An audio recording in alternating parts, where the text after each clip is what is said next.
is a runaway hit. I'm caliente. Yes, you are. Harvey's fans tune in for Harvey. Those smiles say it all. We're playing, we're learning, and most of all, we're having fun. Monday through Friday at 4 on WFMZ TV.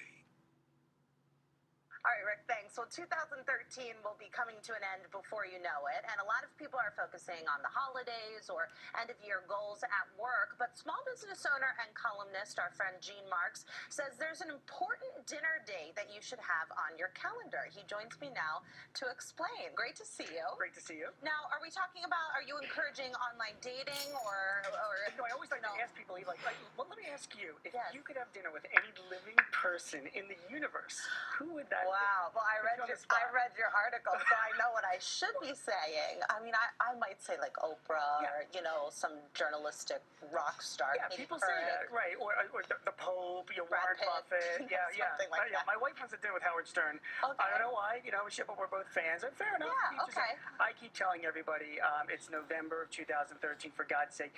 You got to have dinner with your accountant. Now is the time. And if you're going to have dinner with your accountant, you got to bring a big bottle of Pepto-Bismol with you. Because you're going to need it. Now, why is it? Some people might be like, the accountant. No offense to the accountants out there, but that might not sound as exciting as Oprah. But you say it could be very worthwhile. Why do you need the Pepto-Bismol? It could be. And let me tell you something. I'm a CPA as well, so I'm an accountant by training. So this is how exciting it's going to be, right? There are some deductions, particularly if you're a small business owner, any size small business owner. There are certain deductions that are coming to an end this year that if you don't make some moves and take advantages of it, you could really be losing a lot of money. Yeah, and people can read all about this in your recent article on Inc.com. We'll put a link on our website, WFMZ.com. And let's just highlight a few of these deductions, Gene. I was reading about them and getting ready for today. Everything from deductions on capital equipment to deductions over improvements, right? So let me I won't get too technical, but there's one called Section 179. So you sit down with your accountant, you're splitting the Pepto-Bismol, you say, tell me about Section 1. Yeah, doing shots of it. What is Section 179? Well, for most small business owners, it allows them to deduct up to $500,000 in capital equipment. And capital equipment means like computers, furniture, equipment that you buy for your business, important stuff. Yeah. Usually when you buy that stuff, you have to depreciate it over years, 5 years or 7 years, so you can't take the full deduction for it. This provision allows you to take, boom, a full deduction for it in 1 year right up front.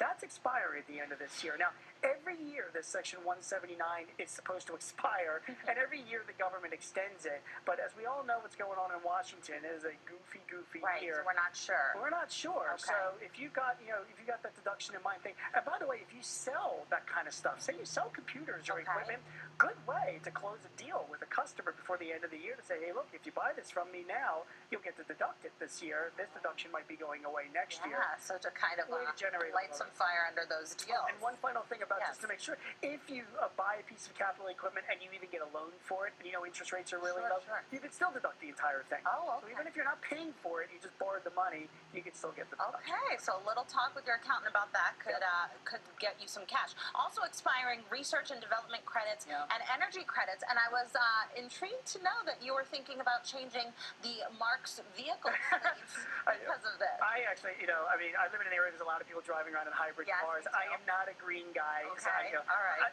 Getting a hybrid car is pretty cool, only because it'll save me from going to the gas station a lot, right? So, and of course, it's good for the environment. The government has energy tax credits available. If you buy a hybrid car, Eve, you can get a tax credit for that. Not only that, but if you're running a business and you're thinking of making changes, capital improvements to your offices or your building, and you make them energy efficient, read the rules, talk to your accountant, you can get a tax credit back for the amount. And when we talk about tax credits, just to be sure, a credit is something that you can use now or later.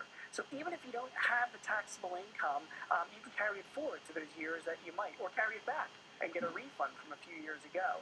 So tax credits are big things. Okay, good. You're saving money. You want to save energy. A great way to cut back on your taxes. That expires soon. Okay, so just quickly, we're running out of time. Just highlight a few of the things, a few of the topics we want to talk to our CPA about at this dinner. Let me just give you 3 quickies that you can talk to your account. Number 1, do I accelerate my income or do I defer it to next year? Do I think tax rates are going to go up next year based on what's going on in Washington? Your accountant should give you advice on that. That's one. Number 2, 529 plans. Really popular things to put money away for college. I have 3 kids that are going to college right now. Well.